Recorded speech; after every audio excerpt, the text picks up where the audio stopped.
Very much for tuning in and staying with us. It's time for our next keynote, and with me here is Gabby Steele from Preql. So Gabby, please join us on the stage. Hello there.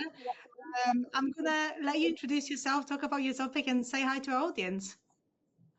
Thank you so much, Goja. It is such a pleasure to be here. I'm a big fan of everything the Alliance does, FP&A, CFO, participated in a lot of in-person stuff. So excited to be here virtually.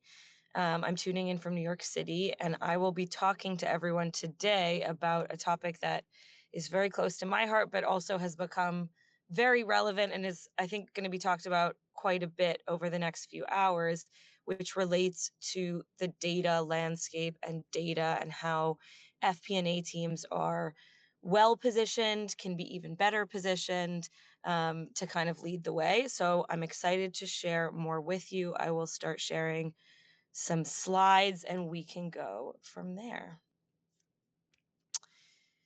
I believe folks can see my screen, but I can't see everybody. So we will get to a moment kind of midway through where we'll do a poll. And until then, it'll be more of me talking, but I do want it to be interactive.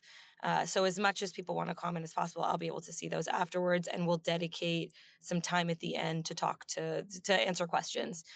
So obviously this is a virtual forum, but a conversation as much as possible. The topic today is thinking about the changes that have led us to this moment where FP&A can be so well positioned to lead the way with data.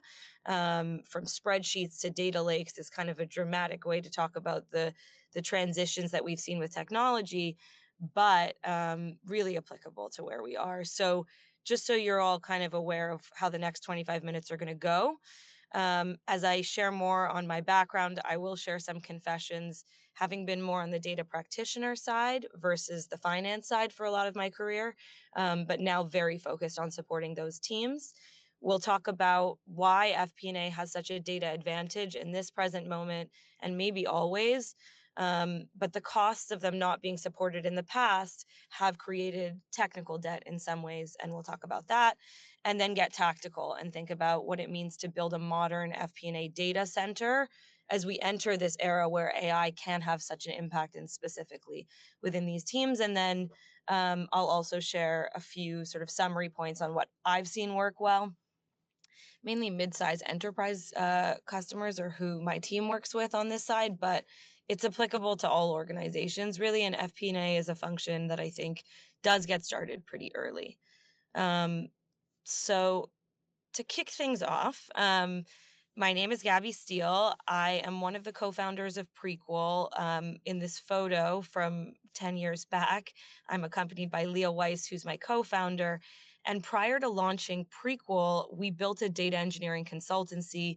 And before that, led lots of different data engineering teams at large organizations, especially during this era of modern data stack, which was a period when new technologies like Snowflake and BigQuery and cloud warehouses were really having an impact on what could be done when it came to capabilities, making data-driven decisions, because data engineering teams could work so much better, faster, and cheaper in investing in tools that allowed them to gather data from different places. And my confession is, as a data engineer, we were really focused on building bigger teams, more capabilities, data scientists, but there was a lot that was overlooked. And even though I've always been really dedicated to building a data-driven culture, the previous company that we started was called Data Culture, it still is. Finance specifically was a function that I think didn't always have a seat at the table. And the reason, there's a lot of reasons. I have many memories of finance going off and buying Alteryx and tools that would disrupt the workflows that we were doing on this cloud technology side.